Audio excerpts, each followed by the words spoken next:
Cool. What's going on, guys, and welcome to the Clip Service podcast. This week we are going to be talking about an unfortunate loss to the Los Angeles Lakers, but the Clippers rallied back and were able to win 3 straight against the Suns, the Raptors, and the Grizzlies. We are also set to play the Minnesota Timberwolves, which is the number 1 seed in the West right now. Today we are recording this on January 14th. Later today at 4 o'clock we play the Minnesota Timberwolves, and then we're going to touch a little bit about the 2 games that we have in this upcoming week. One against the OKC Thunder, who are coasting right now, and the Brooklyn Nets, who are struggling a little bit, but they do put up quite a bit of a fight. So that will be an interesting one, and we're going to cover all that and more this week. So without further ado, let's make it happen.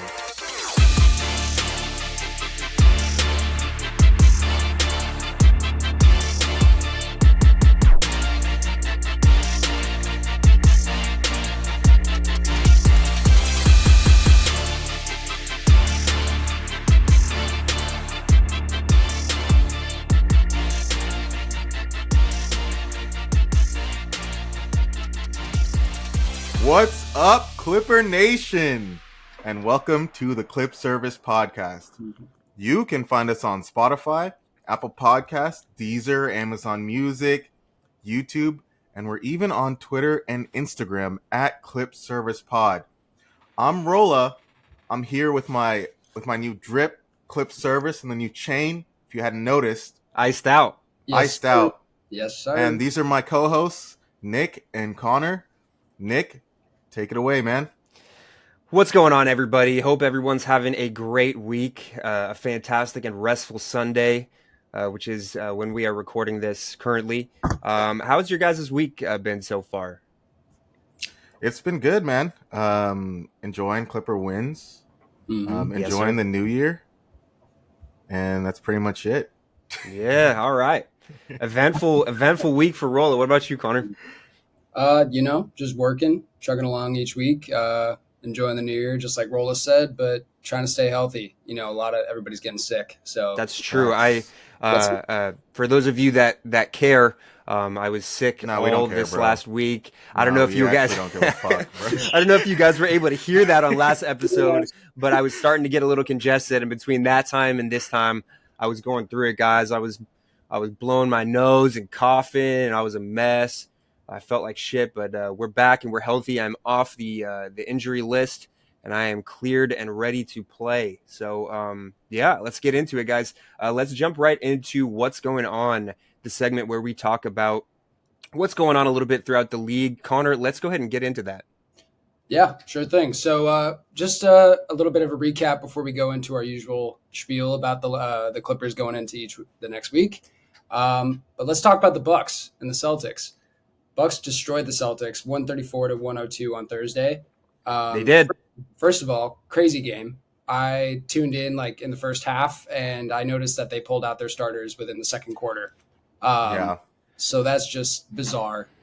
Top teams on the East playing each other, and they're already doing that. But that being said, who do we think is coming out of the East? What do we think? Yeah, these are two. If just based on the history of the last couple of years and the personnel on these teams, you'd assume that these are probably the 2 teams to be finishing at the top of the East. At least I kind of have them, maybe the 76ers in the top 3. But yeah, this was a surprising outcome. I think that, with the depth that Boston added this year and the way that they've been playing, they're at 29-9 record. And the Bucks are not far behind them, 26-12. But you would think that this would have been closer. But the leading scorer for that game was Peyton Pritchard with 21, and I think most of that was kind of in garbage time. And the Bucks kind of gave it to him before the half was over. So I don't know. I still kind of think it's a coin toss between these 2 teams as far as who's going to finish the top. Like I said, I think the Sixers maybe are in the mix. If the Pacers had Halliburton, we're going to talk about that a little later, but he suffered what looked like a serious injury. They might be in the mix, maybe, but yeah, I don't know. I think if I were to just pick, And I only say this because last week or the week before I said that the Bucks and the Clippers are going to be facing off in the NBA Finals. That's my prediction. So by default, I'm just going to have to say that I think the Bucks are going to have a strong finish to the season, probably end up being the number 1 seed in the East. And I think this game was kind of an indication of the way these teams match up against each other. What do you think, Rolla? So, here we go. Jason Tatum. Yeah, I was already. You guys are going to talk shit about Jason Tatum already. No, it's just funny. The other day, what was that? 2 weeks ago, I got a little bit of feedback that I was a Jason Tatum hater. A Jason Tater. I think the issue is I might be genuinely too smart for the NBA world. Right, that's what I was thinking. That's what I was thinking. Bro, I just see things. I just see things that people don't see. And for years, I've seen. It's because Jason you're colorblind, Tatum. Rolla. Oh, Jason. For those of you that don't know at home, Rolla is colorblind. So that is probably the reason why he's saying what he's saying right now. Bro, I'm telling that's a fact. Jason Tatum, and I've said this for years. Jason Tatum is a glorified 3-and-D player. We treat him like he's a number 1 option, and he's not. When he faces up against someone like Giannis, who is actually a number 1 player, he's gonna get torched. We saw that in the finals when he was playing against Steph Curry, who is actually a number 1 player. He got torched. This is what's going to happen. We're going to see it again in the playoffs. I got nothing else to say. They pulled him out at halftime. How are you? I mean, Jason Tatum finished the game with 7 points. Congratulations to everyone, to the Celtics fans. They're going to have a great regular season, but they're going to be let down again in the playoffs until they realize Jason Tatum is not him. It's going to be a cycle that's going to keep continuing. I think Jason Tatum's him, but he's lowercase h. No, bro. He's on the same level as Devin Booker, bro. I already told everyone. I actually think Devin Booker might be better, and I don't like Devin Booker, but I think Devin Booker might actually Devin Booker be might better. Slightly be better in the playoffs. I genuinely think so. But that's not to take away away from... can play defense, though. Okay. I think we're steering a little bit away, but yeah. Bring us back in, Connor. There's a couple things even with the Celtics too. It's not just Tatum, but they're also sitting Porzingis for games that just don't make any sense. I know the Celtics had a back-to-back before this game, and you're playing against one of the top seeds, in your conference, and you're resting. You're resting the game before. You're not with your starters. Everyone else plays. They were gassed. That's why they got pulled out. You want to know real quick? I'm gonna interject real fast. You want to know what's funny to me is the fact that to start the season, we heard that the LA Clippers have the highest odds to be the first team to get fined for resting players, right? Mm-hmm. Or whatever. Everybody's talking about how the Clippers are going into this season. How many games is Kawhi going to play? How many games is PG going to play? Everything always revolves around, Kawhi's going to take games off. PG's going to take games off, this and that. And we've been one of the healthiest teams in the league so far. And in terms of just playing games, all of our guys have been playing back-to-backs. And you look at, I think Steph Curry just sat out last game for rest purposes. And, you look at this game where, Tatum and Porzingis don't even play past the second, past halftime and stuff like that.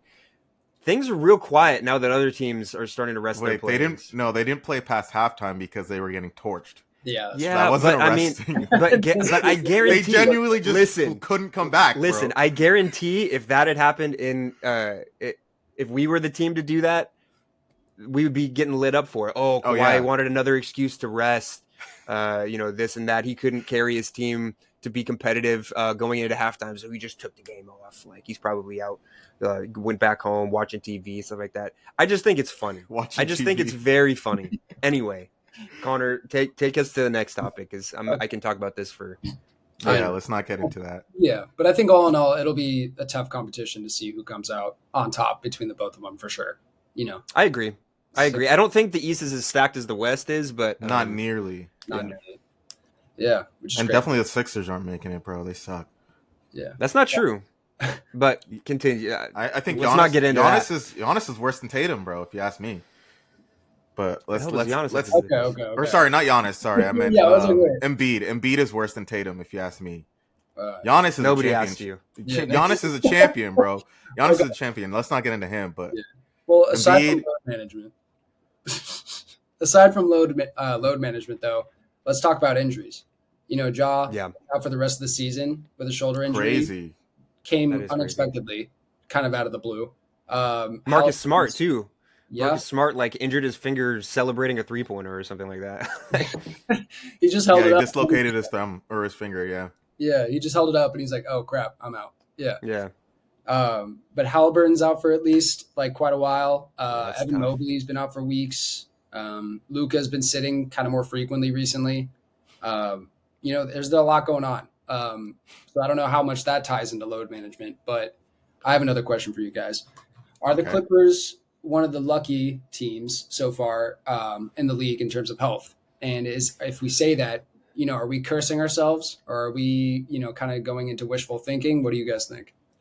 Well, I'm gonna knock on wood. Go ahead, Roll. I'm just still Yeah, gonna I was knock gonna on say, wood. I think it's always gonna come down to luck. At the end of the day, they're playing a sport where you can get injured at any point in time. It could be non-contact, it could be contact. There's just the nature of the game. Some players are more injury prone than others, and Yeah. I think that obviously, in a perfect world, we'd love to see Kawhi and Paul George be completely healthy throughout the entire season, but they are going to get banged up playing every single game. I think they should be taking a couple games off, probably in the next month or so, just to kind of, I guess, conserve their energy and kind of make sure that they're ready to end the season. But I mean, if you look at Anthony Davis, his nickname is Street Clothes, but the year they won the championship, that dude was healthy the entire year. He was playing a lot more, yeah. It's just one of those things where we just need 1 year where we're lucky and we're healthy, and we're hoping that's this year. I think so far it has been, which is crazy for a multitude of reasons. One of which being Kawhi's playing the most games consecutively in a long time. I think the last time that he played this many games consecutively he was either a Spur or a Raptor. But and we're still healthy. There's obviously that can change, as Rolla said, that can change at any time. But we've done a good job at staying healthy, and I think a big part of that too is we've been able to manage. There's a lot that goes into this. Obviously, there's some of it that you can't help. You can come down wrong after a dunk and turn your ankle, be out for the season. But I think there's factors that contribute to that, and I think one of the things is we've been getting such a equal contributions from everybody on our team, particularly our top 4 guys, that we're putting teams away. A lot of the time, we're putting teams away before the third quarter, and we've seen extended periods of time where the 5 on the floor is Brandon Boston, Kobe Brown, Jordan Miller, Terrence Mann, and Amir Coffey or whatever. And so we've had ample time to rest our guys coming into the fourth in a lot of these games. And I think that because the games aren't as close, or we're handling business in or before the fourth quarter, our stars aren't putting their bodies on the line as much to try and eke out a win. Everything's kind of comfortable. And everybody's kind of, everybody's sharing the ball a little bit more. Everybody's kind of getting touches. So it's not a lot of ISO, try to drive into the paint on 4 guys, because chances are you're going to get hurt more times than not when you play like that. I think there's little factors that have been helping us, but I think we've been lucky, and I don't know whether or not it's we're staying on good terms with the basketball gods because we're playing games and we're not resting on back-to-backs and stuff like that. Who knows? I'm pretty superstitious. Might be a factor, but I'm loving it so far, and I hope that it continues. Again, I'm going to knock on some more wood. Yeah. Same. Rolla, you got any thoughts? No, I said what I said. I just think that we just have to be lucky this season. It's one of those things where it's a long season, and then people don't realize how long the playoffs are. So the playoffs are basically like a second season, especially if you get to the finals. Right. So we just need everyone to be as healthy as possible. We need to be lucky. We need to be strategic on the games that our stars take off. Some of these bad teams, I think that Kawhi and Paul George don't have to play as much. Like how I say we should be able to put those bad teams away so our stars can rest. That's like in-game load managing. Yeah. And I think that's something where our team is good enough and has the chemistry enough to be able to do now. But other than that, it really is all luck. Yeah. Yeah. Agreed. Yep. And I just think it's important, we have that momentum for the past month or month and a half. And, it's so awesome to see. So I hope we just continue that and we continue to get lucky, continue to win Totally. games and deserve it, though. I think we deservedly win. It's not just luck. And No, yeah, but staying healthy a lot of the time does boil down to luck, and we've been lucky. yeah. Well, I got one more thing in what's going on. We talked about it a few weeks ago when it did happen, and it was, really dramatic. But Draymond Green, supposedly coming back this next week, right, per coach decision. He's reinstated back into the NBA, and they're allowing him to play. But it's up to Steve Kerr to decide if he's able to go back to the floor. What do you guys think? I have a secondary question on this. I think I think we have the same question. Relevant. Continue. Oh, I was gonna say, do you think that Draymond is? So the other day he was talking about how he came back and he was telling Adam Silver that he was thinking about retiring, and then he talked to Steve Kerr and they were crying together. But do you think that Draymond Green is acting like the victim in this situation? Or he's trying to portray himself as the victim in the situation? 100%. Unfortunately. Yeah. I think the reason for that is you kind of saw it in the post game presser after what he did to Nurkic, and there's a lack of recognition for the mistakes or like for the root problem. You know what I mean? It seems like Draymond, like, he'll apologize sort of when it happens, but the thing that we see that it seems like he doesn't see is that there's a reoccurring issue. This is something that tends to happen a lot with him. Some things along this line. He clocked his own teammate. He's kicking people in the nuts, like this and that. He's throwing people down. Like he bodied Terrence Mann when we played against them. Like, so I think he sees it as like, oh, I'm sorry for being so physical, or I'm sorry for this and this, but he doesn't see that this is an issue, and he's putting players' health in jeopardy. It's taking away from the game. I'm sure that his teammates don't love the fact that they have to stop games for 5-10 minutes on end to try and figure out, okay, do we throw Draymond out of the game? Oh, we threw Draymond out of the game, but it's taking him a while to get off the court. This and this, like it's not conducive to team success. I don't think there's a fine line between being an enforcer and being a distraction. And I think that Draymond Green is kind of like becoming a little bit more of a distraction.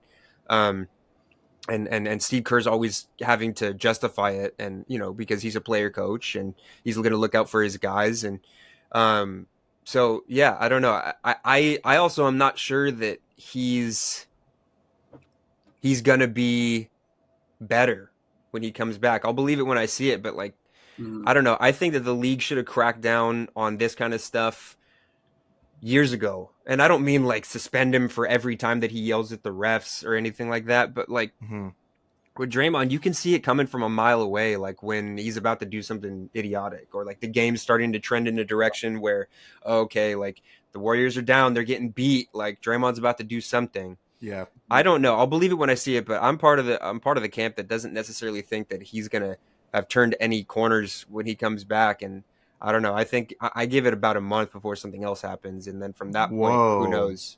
Damn. Who knows what's gonna happen? I mean, you saw it with Ja, dude. Like Ja comes back from being given a suspension for flashing a firearm on Instagram, and he throws down a dunk his game back, and he points at the rest of the crowd flashing his gats, dude. And so I'm like, okay, like that was an LSU celebration, and so he was like copying that based on a football game that happened like days before. I know, but when you get suspended for look at the context, though. Yeah, dude, like I don't care what kind of celebration it is, you shouldn't be. It's kind of stupid. Yeah, it's kind of stupid. So, it is. I think in another podcast with, I think it was Shaq, they mentioned that Nurkic was looking into pressing charges against Draymond Green for rocking his shit. I do think Shaq said that was soft. Yeah, I do think that that's a little soft. But so also, soft. but I can't. I don't know. I can't. I'm not going to be out here like. I think that you're playing a sport, bro. Well, one, Nurkic on Twitter saw that and responded, and he's like, "I absolutely did not say that." Yeah, it was fake really? too. It was fake. Okay. I definitely did not say that. Like, I don't know where that's coming from. So he gotcha. he denied that. So Yeah, it That would would be be crazy crazy. though if he did press charges. That's Even like, if that was the case, though, like it's not that cut and dry. Like Shaq needs to know that it's not as cut and dry as like uh, Nurk got hit in the face and now he's pressing charges because he doesn't want to stand on business or whatever. Like he doesn't want to hit Draymond back. But I think like I wouldn't, if that was true and Nurk actually did say that and I was in Nurk's position, I wouldn't be pressing charges, but I'd be pissed and I would want to do something that can show Draymond like, okay, like don't do this shit anymore. Like, if I'm gonna get litigious with it, like maybe Draymond will stop punching people in the face for no reason. I don't know. I don't think it's as cut and dry as like Nurk is a pussy and he pressed charges. Like I think that like people are like players are sick of this shit. Like players are sick of having to look over their shoulder and make sure that Draymond's not winding up and ready to fucking uppercut them or anything like that. Like I don't know. well, No, yeah. that's I mean, real. the interesting thing is that I think I agree with both of you. He's not taking accountability, truthfully, Facts. like and Facts. fully. And he's playing the victim, like I'm almost gonna retire. This was too So much. lame. It's like, well, yeah, it's too much. You 360 punched a dude in the face on live TV. Like, what do you think was gonna happen? Like in terms of it being too much and people saying things about you. It's like, Nobody's gonna fucking retire from this shit too. LeBron said he was gonna retire after last season, after the Nuggets swept him, and he's back and better than ever. Like these players make too much money. This is what they've been training for their entire lives since they were children. These little things like this aren't usually enough to retire. I mean, you see guys like that end No, up but having to retire. But Like Draymond's is, dude. I feel like Draymond's is. I feel like he could retire because now he just we're signed a looking. contract for 90 million, I think. Yeah, but the thing is like, how is he supposed to play the game? His whole thing was being the don't be guy a that douche. everyone is supposed to be afraid of. But if you're not beating the shit out of people every once in a while, then what the fuck? Like, what are they going to be afraid of? You know what I mean? There's a way to do it. That's why I said How? there's a line between being an enforcer and like just being extra. Like you can play physical. You can be like, look at Pat Bev. Pat Bev is an enforcer. He plays physical. He talks Dude, shit. no way is Pat Bev an enforcer. You think Patrick Beverly is an enforcer? Dude is like 6 foot tall. You can be an enforcer and be 6 foot tall, dude. Danny How? Ainge, believe it or not, back in the Dude, day, he was an pushed enforcer. Chris Paul. He pushed Chris Paul. That's the only thing he's ever enforced. Ever I've seen him enforce. That's not true. Are we kidding? That's not true. Who has he protected?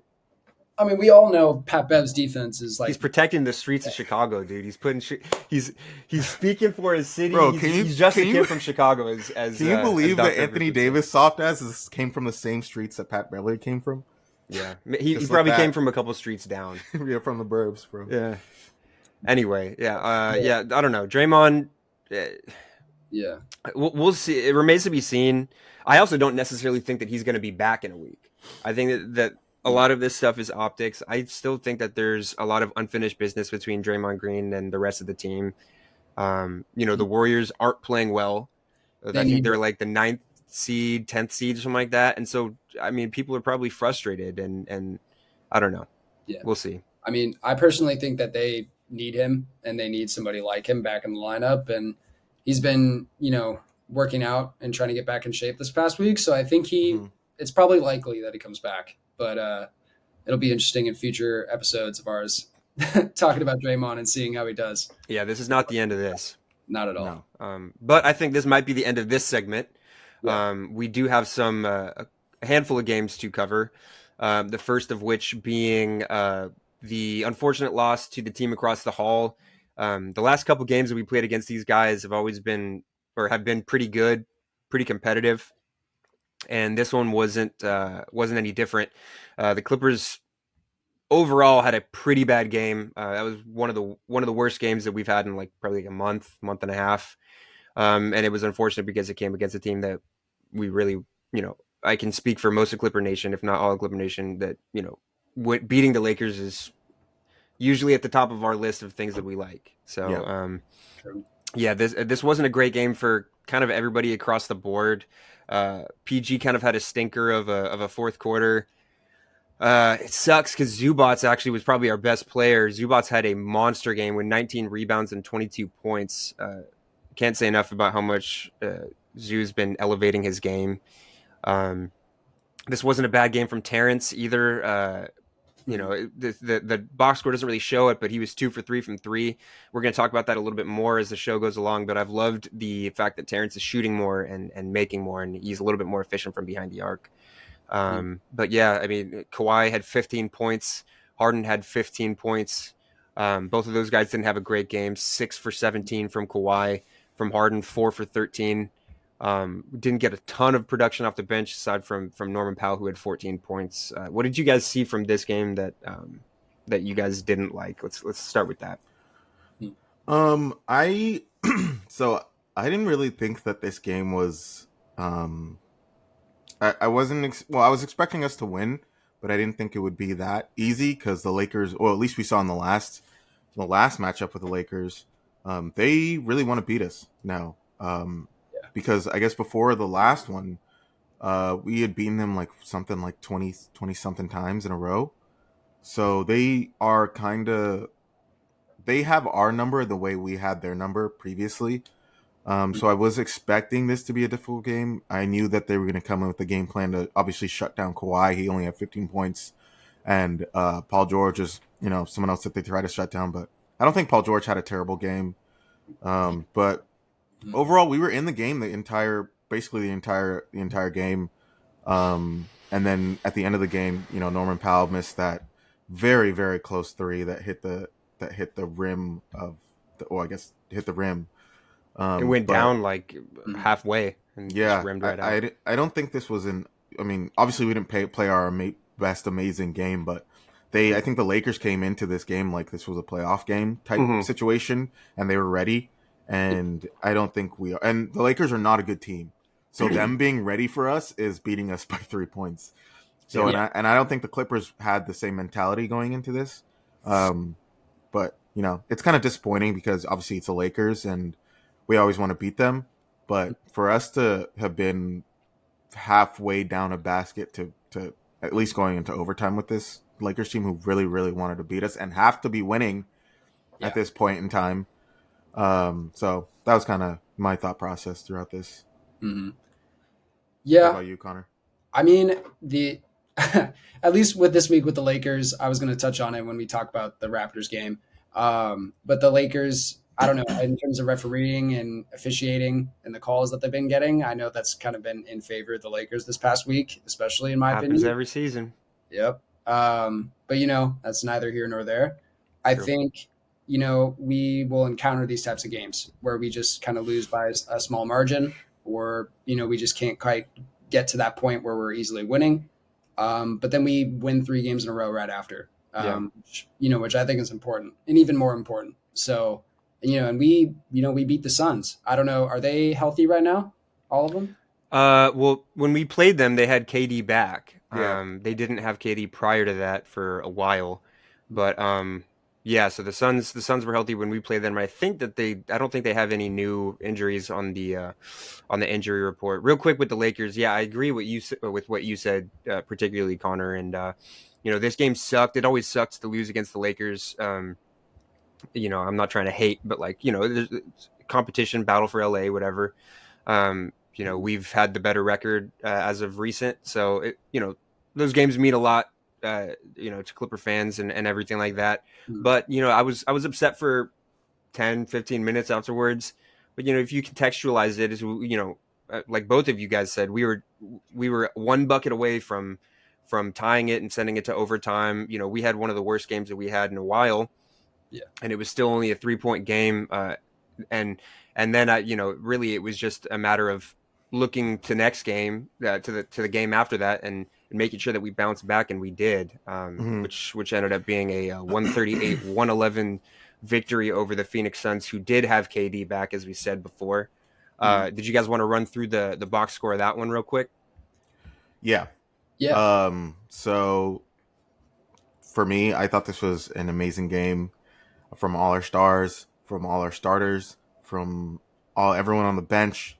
Paul George, 25 points, 7 boards, did a fantastic job. I feel like Paul George has kind of stepped away from that playmaking and really focused more on scoring and his defense. Totally. And kind of given that role to James Harden, who had 19 points and 10 assists, 7 boards. Kawhi had 17 points, which we really didn't need Kawhi to do too much this game. He had 5 steals, which is insane. He was balling his ass off. Zoo had 19 points, 8 boards, 3 assists. Terrence Mann, who's I feel like has really been stepping it up recently. He He's been has. taking his open threes. He was 3 of 6 from three. He had 14 points, 5 boards, and 3 assists. And then our bench unit just kind of did their thing. Norman Powell, he's been balling recently also. 14 points, 5 boards. And the rest of the bench unit was kind of was doing their thing, man. The Suns really couldn't handle us at all. Mm-hmm. Our players are honestly just too big for them. I was just about to say the size, Yeah, the last the few length. games we've played against the Suns, it's you could see it. Devin Booker, he gets caught with his hands in the cookie jar. He always ends up fouling. Mhm. Usually when PG switches onto him, there was times in the game where we were attacking him, and actually one guy, real quick, sorry to interrupt you, No, you're good. Rolla, but one guy that really took advantage of mismatches this game, didn't necessarily show up in the box score, but I think that Russ was a huge X factor against the Suns team this game. I think there was like 7 straight points or something like that where he posted up Devin Booker. There was one where he kind of ripped through, pulled up off glass, screamed and one, bucket goes in and rocks the baby on Devin Booker. And then And I think pass there it was one, off. yeah, Yes. passed off the baby too to Paul George, joint custody of this baby. No, but there were times when Russ was really attacking Devin Booker, and Russ doesn't have the size that PG does, but Russ plays physical, and Devin Booker, I don't know if at that point in the game he had already had a couple fouls, but we stayed aggressive, hunted mismatches. Um, you know, it was good from that perspective. Kawhi didn't look great in the second. We looked a little bit sloppy, and Devin Booker was on the bench, and I think Kevin Durant kind of started cooking a little bit, but Hmm. ended up finishing the game with 30 points. But like I've said time and time again, one thing that I've loved about this Clippers team that we really haven't seen to this extent in years past is we've done a great job at staving off opposing runs, and we've handled business, particularly coming down to late game situations. We are a lot better in the third and fourth quarters than we have been in years past, just in terms of execution. So that's part of the thing that I liked the most was us attacking those mismatches, because the Suns really don't have an answer for our size, particularly Paul George. No, not at all. They would be honestly that might be a matchup we would want in the playoffs. We'll Oh see. yeah, We'll I see. think yeah. I mean, I think it's one thing that I wanted to add that I think is great is just my opinion. I think we have like two great 6-man players. Absolutely. In Westbrook and in Norman Powell. You know, I think Norman Powell you could even say is our true 6-man, but I would say in a scoring fashion, and then I think Westbrook is in more of like the facilitator fashion of a 6-man. And I think having both pieces just to be able to suit whatever we need in a given game is huge on top of Totally. our stars.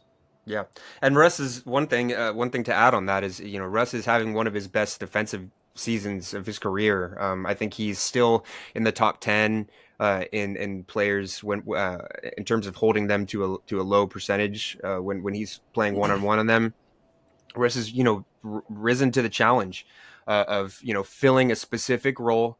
And like you said, Connor, Norman Powell is definitely the better scorer. I mean, I think he's honestly probably our best catch and shoot player Yeah. this season. He's really hitting about everything that he takes from behind the arc.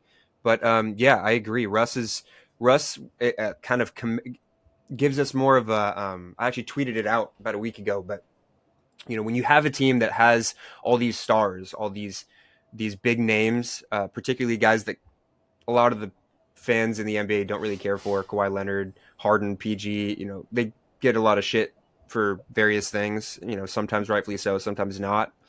But having a guy like Russ adds a sense of legitimacy, in the sense that he's playing with a huge chip on his shoulder this season, and he Hmm. brings it. The moment Russ checks into the game, he's rocking the baby on people. He's talking.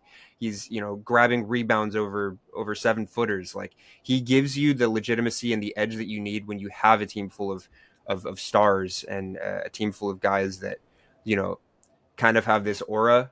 And he's the one that does all the dirty work and kind of you know gives the Clippers that edge. Gives he's filling a Pat Bev role, and I think honestly, with a bit more production too, because there's things that Russ can do that Pat, just was never really able to do. And that's no knock on Pat, but Russ can do a lot on the floor, and he's been great for us. He's probably as important to anybody, or as important as anybody on this team, just for the fact that he was able to take a smaller role and come off the bench and still be a star in his role. Like, that permeates. Yeah. Definitely. But then going into the Raptors, I think that's, unless we had more to say about the Suns. No, that's it. Yeah, no, that was it on that. That was a crazy game. I mean, in terms of what the Raptors brought into this game and the energy and like the focus to really just they wanted to win, dude. You saw the game before. How many free throws they had in the fourth quarter compared to the Lakers. Did you guys see that? Yeah, that interview. Would you call it an interview? With him just raging. Yeah. Him just raging at the end of the game. Because honestly, I mean, the issue is this. They were playing against the Lakers, and especially Anthony Davis, I don't know what it is, but the refs just hook him up with as many free throws as he wants. And that's why they were so pissed. And they came into this game, and the fact that, honestly, I was expecting us to lose this game. Because the fact that that happened to them, this was a back-to-back for them, right? Or was it? Yeah. They might have had like a game. But they didn't have to travel, which was another reason why it was like, this is going to be tough. Like, it's going to be very tough. And the fact that we came out and our stars balled their asses off is, honestly, dude, this team is special, man. There's nothing really else you can say about it. This was a game we should have lost. Yeah, this was a vintage 2-on-3 game too. Both Paul George and Kawhi Leonard finished the game with 29 points apiece. James Harden chipped in with 11 assists, 14 points. Terrence Mann continued his sweet shooting, was perfect from the floor, 5 for 5 from the floor, 3 for 3 from the 3-point arc to finish with 13 points. And Zoo, another double-double, 11 rebounds and 12 points. We had to gut this one out, though, and props to the Raptors, particularly, they have a couple new pieces. Usually it takes some time for teams to start gelling, but the Raptors played hard. Emmanuel Quickley with 25, RJ Barrett with 24, hit 4 threes.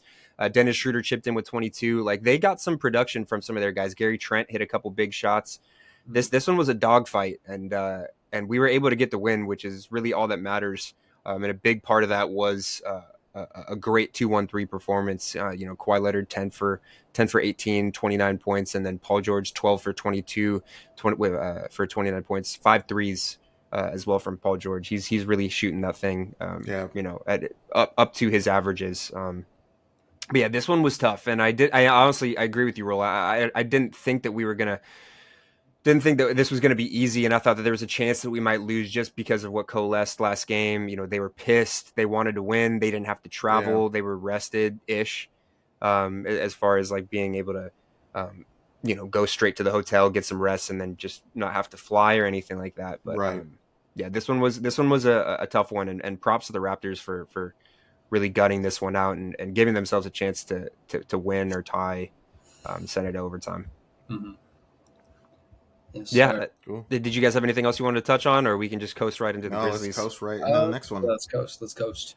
Yeah. So this one, I was actually kind of hesitant to say was going to be an easy game too, just because this was a classic trap game. Clippers in recent years, and that's part of the reason why I was so, cautious about this one. But in recent years, these trap games, you saw it even this season against the Denver Nuggets. Teams, when they're missing some of their better players, a lot of the times the Clippers will go into these games thinking that they can just get a win, no problem. And I thought that might be the case. We were playing against, Clipper legend Luke Kennard. The Grizzlies didn't have a lot of guys. Ja was out. I think Jaren Jackson played, but I think he sat out the game after that. So I don't think that he was super healthy.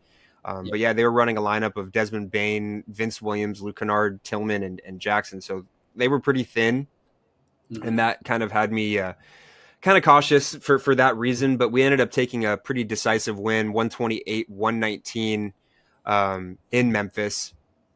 What did you like the most from this game? I think the one thing that I wanted to chip in real quick was Paul George ended up continuing his amazing play with 37 points and 7 threes. He looked great. Yeah. Yeah, Paul George at this point, bro, he's just got to let it fly, man.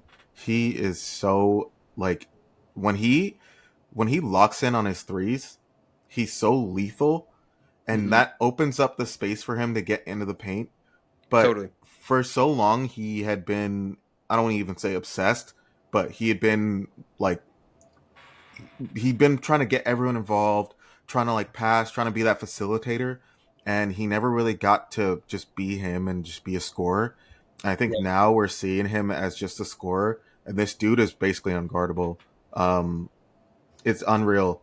37 points. And the 37 points came like, it almost seemed like it was just like easy. I didn't even realize he had 37 points. He was just kind of balling. Yeah, he was efficient. He was 12 for 18. Yeah. That's great. Great efficiency. Amazing. Connor, what do you think? I mean, I'm just kind of laughing a little bit because I'm just expecting in a week or two Rolla to just flip the switch on PG altogether. Yeah. Paul George is trash. Yeah. No, of course, because I expect consistency and greatness from a player of his caliber. This is what I expect.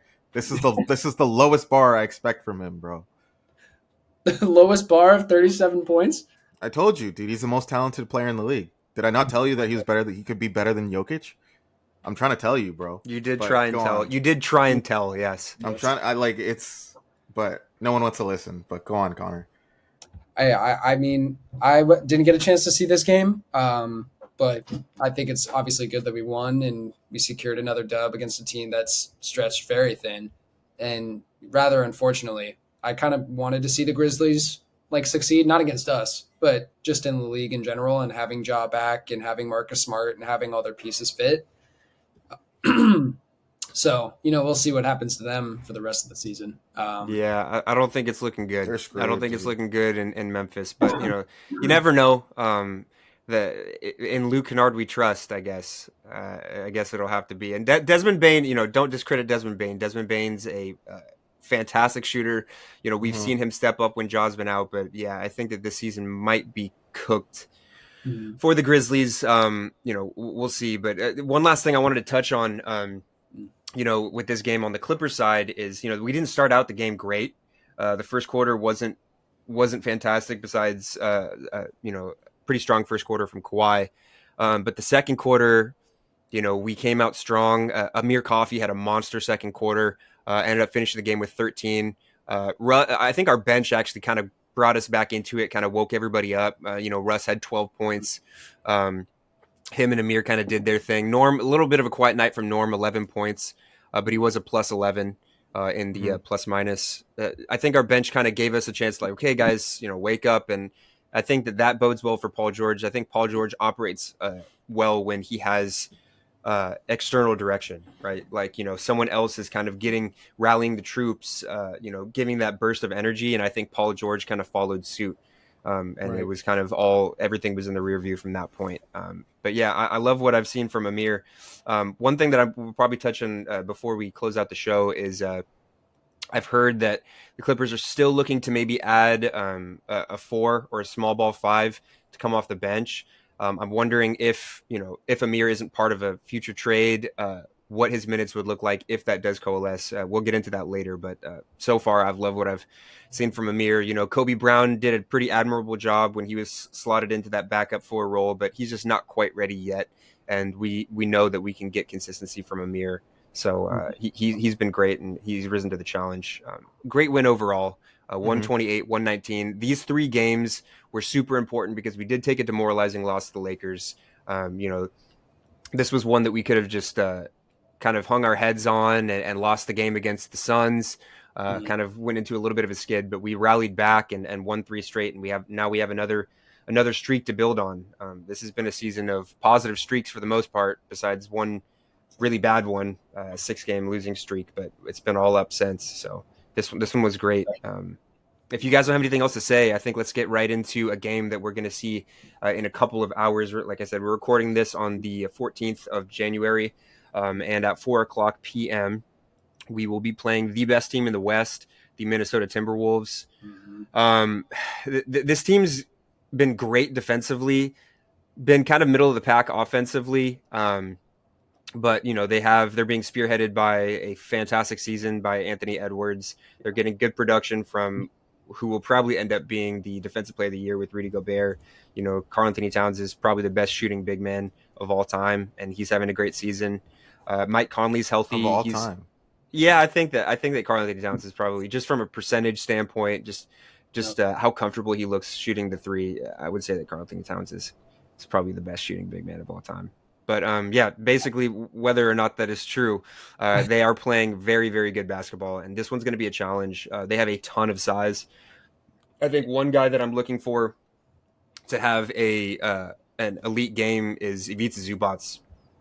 It's a tall task trying to keep both those 7-footers off the glass and keep them from getting second chance points. But Zoo's been so good. I think that if he continues his play of late and remains aggressive and grabbing boards, and his post touches and his finishing around the rim has been awesome too. If he can continue that, I think we're in good shape. What are you guys looking for in what is going to be a very tough game today? It's going to be a hard game. This is the number 1 seed currently. And they've just been balling. It's just hard to get in the paint against this team. One, with Rudy Gobert, and they just have tall players. And Anthony Edwards has been locked in the entire season. He's averaging like 26 points a game. It's insane. Kind of had the team on his back. Nas Reed, he's a 6th man of the year candidate. He's been great. Mm-hmm. Nas Reed has been slept on for years, man. Oh, dude, he could be starting. He could be an elite starter on a lot of teams in the league. He's really fantastic. Really okay. But otherwise, I think it's just going to be a difficult game. Hopefully, we can come up with a win. But it is the number 1 team in the league currently, so I wouldn't be shocked, if we lost this one. Yeah, I'm going to call it now. I think Russ is going to have a really good game tonight. Oh, I'd love that. I think. I don't know. I just think we need speed against them. I know they're really good defensive units, but just Rudy and, Cat, I think they're going to be a little bit slower, and Russ is quick. And I think if we're able to kind of stretch them, stretch them on the court and kind of bring them wide, I think someone like Russ can really get to the paint really effectively. And hopefully we play him when, Anthony Edwards isn't on the court too, because I think that's going to make it even better for Russ to get more points on the board too. So yeah, I agree. I mean, like I said, they're as it stands right now, they're the number 1 team, defensive team in the league. They particularly, in the paint, Rudy Gobert has dominated the paint from a defensive standpoint for years. He's one of the best shot blockers we've ever seen. So I think that I would love if Russ was able to attack the paint and get some good finishes, but it's going to be tough. So I think that, conversely, a little bit to what you said, Connor, I think that a big point of emphasis this game is going to have to be try and find that open shooter and just punish them from behind the arc. It's get the defense scrambling a little bit, try and force their perimeter defenders to run around and see if we can get some open shots. And like I also said, they're not a great offensive team. I think they're 20th in the league in offense, points per game.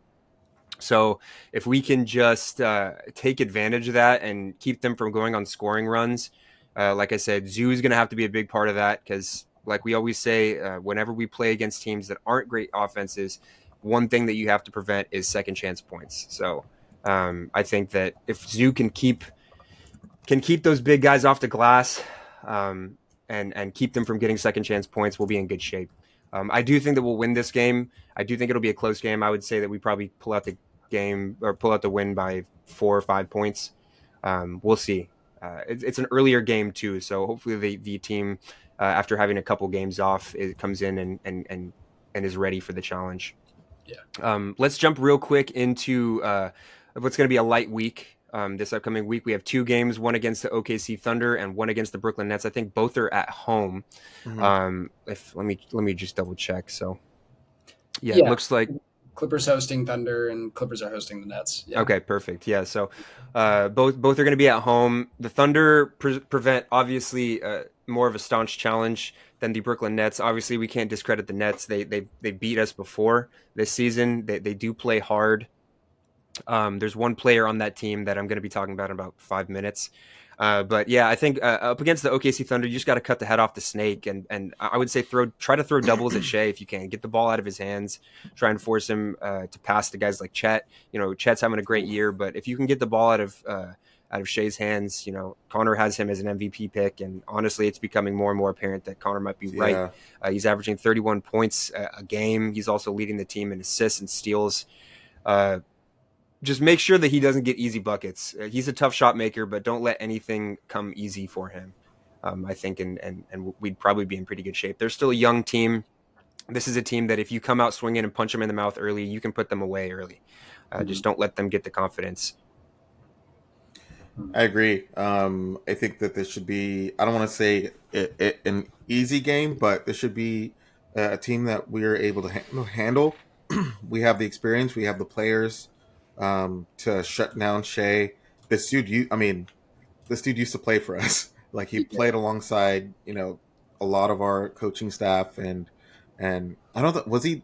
No, I guess he wasn't there with Kawhi and Paul George, because he's the reason why they're here. But still, I think that we have the players to defend him. We have the length. And I wouldn't even say we need a double team. I think that someone like Paul George can defend him straight up. I agree. But Chet Holmgren, bro, he's been. I feel like people haven't talked about him as much. Like, getting the ball out of Shea's hands to Chet's hands, I feel like it's just as bad as it being in Shea's hands. Because I'll live with that, though. I'll live with that. Chet is something serious, bro. I feel like people have been really sleeping on him. I don't know how much has he been averaging points wise. I mean, while you're looking at that, honestly, I think I agree. 18 points. Yeah, 18 points. He's averaging 18? Yeah. Yeah, and he's killer from behind the arc, too. Exactly. Yeah, I think I read something on Twitter. It was like, if this was his actual rookie season, he would be talked about significantly more, just like Wemby. I still think he's going to get Rookie of the Year because, he can still get that. He was out all his rookie season, and he's my pick. I agree.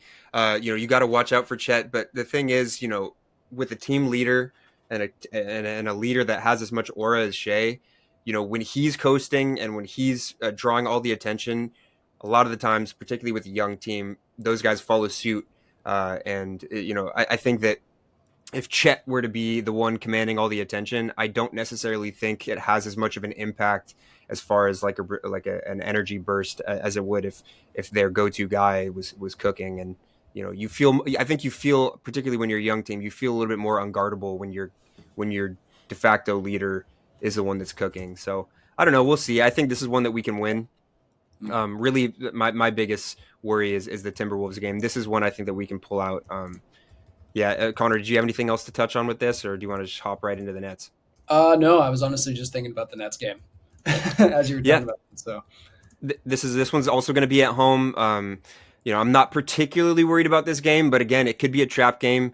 Mikal Bridges is playing some really good basketball this season. He's only averaging 21 points, but like we always say, he's a two-way monster. He can defend the ball, or he can defend at a high level. He's like the perfect 3-and-D option. I think that I think with the Nets, we just got to make sure that we put them away early.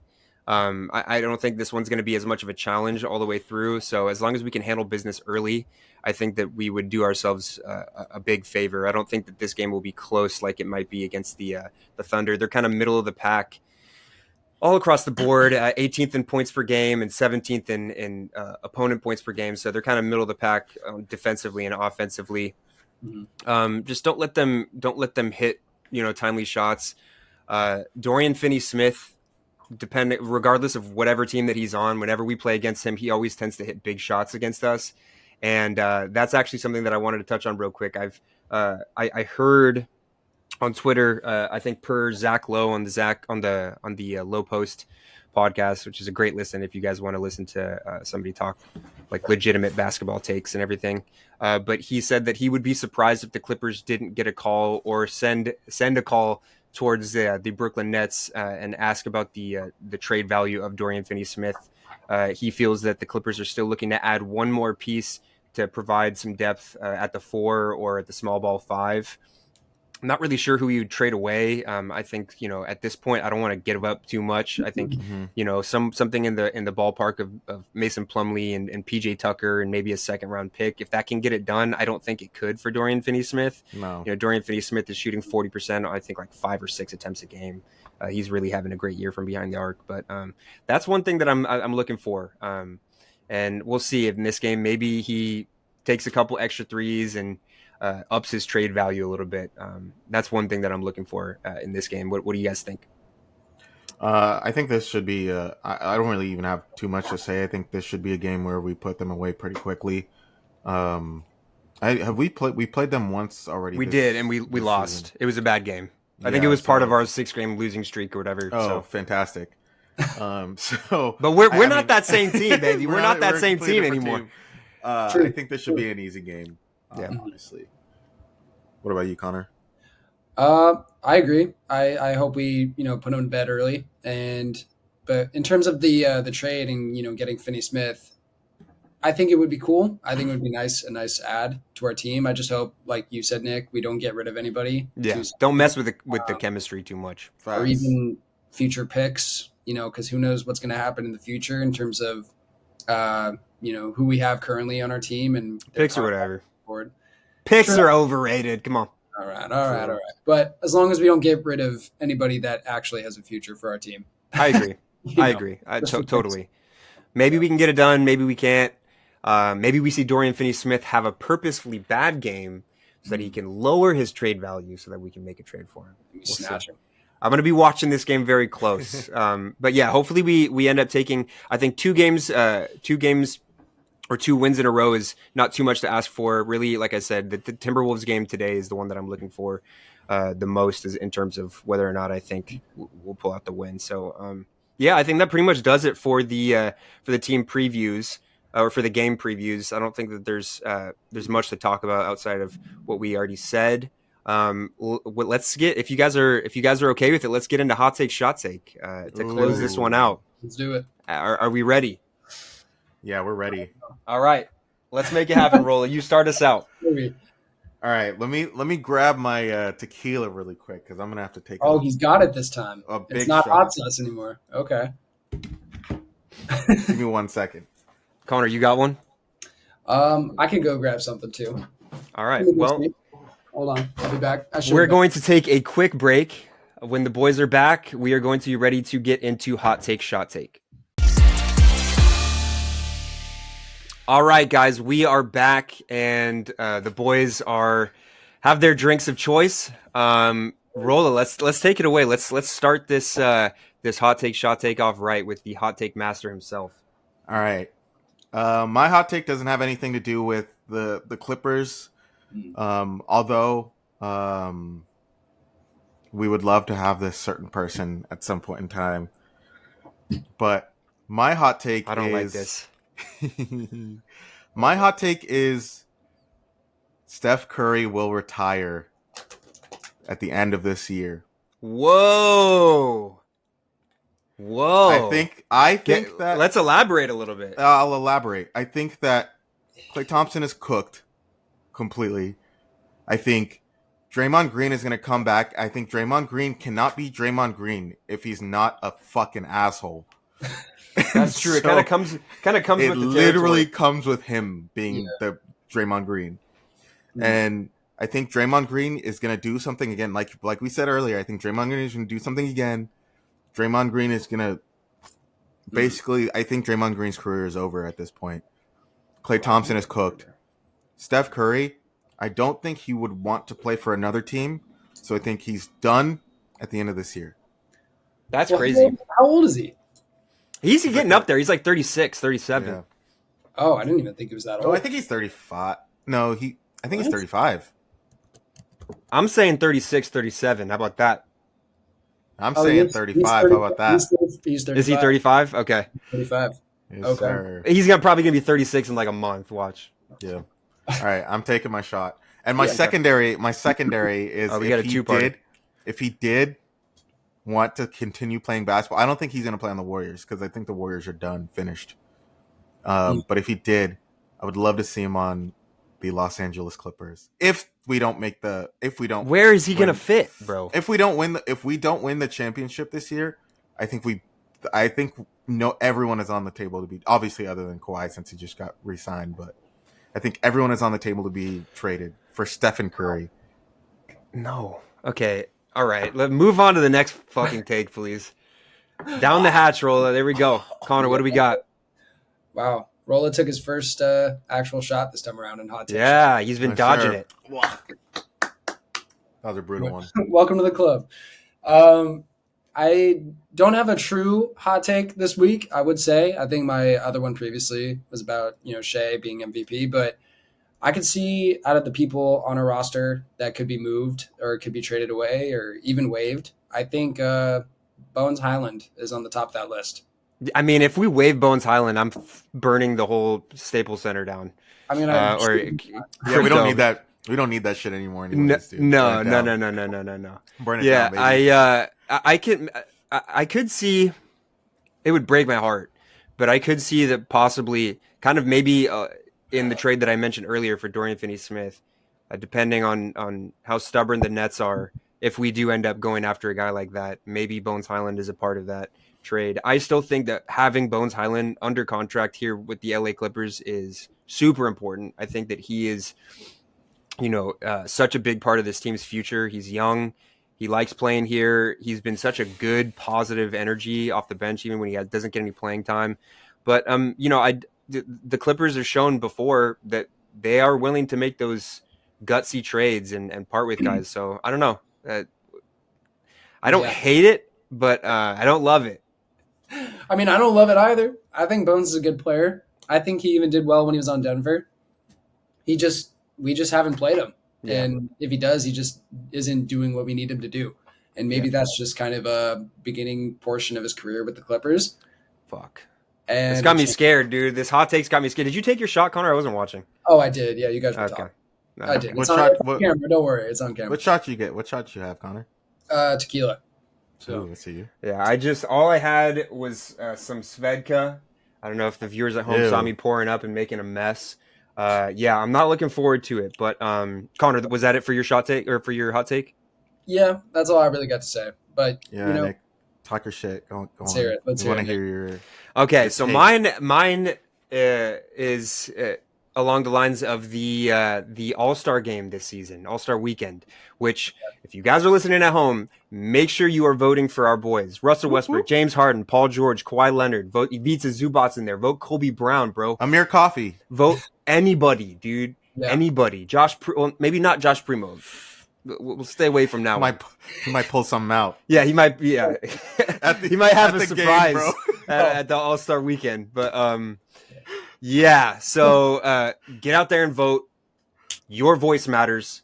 But my hot take is that the LA Clippers will have the most players in the All-Star game. I think Kawhi Leonard, Paul George, and James Harden are all going to be a part of the All-Star game. And coming off the bench for the Western Conference, Paul George is going to finish the game with at least 25 points and be the Kobe Bryant All-Star Game MVP. Wow, so, here's to that. Down the hatch. That's a good take. Yeah, it's a solid bet. Make that. I do think we're gonna have the most, right? Because if we have three right now on the voting, we have Kawhi Leonard, we have Paul George, and we have James Harden. Yeah. I hate vodka. I hope it was worth it. No, it wasn't worth it. Yeah. Okay. Yeah. So anyway, guys, that's been hot take, shot take. Oh my god. Tell us what you guys think of our ridiculous, ludicrous takes. Give us shit. Tell us you agree. Whatever you are inclined to say, let it rip. If that does it, guys, let's go ahead and get into this fine Sunday and enjoy the rest of our day. Mm-hmm. Hope you guys at home are kicking back, relaxing, watching some basketball games, watching some football games. There's some big games on. I don't know what they are. I'm not a big football guy. But, Rams and Lions wild tonight. Wild card game. Yes, wild card weekend. Rams, Los Angeles Rams, and the Detroit Lions are playing tonight. The quarterback swap, dude. Big time Goff quarterback swap. Jared Goff took us to the Super Bowl, and we didn't win, obviously, but he's got something to prove. Did the same and won, so it's gonna be a good game tonight. I hope you guys got your buffalo cheese dip and whatever anybody eats on Sundays when they're watching football. Hope you got a cold cruiser next to you. Wings, yes. Yeah. But yeah, If that about does it, let's get into this fine Sunday and hope for a Clippers win against the Minnesota Timberwolves. It's going to be a tough one. So fingers crossed we can pull out that one and continue this streak of 3 games. Thank you guys so much for listening.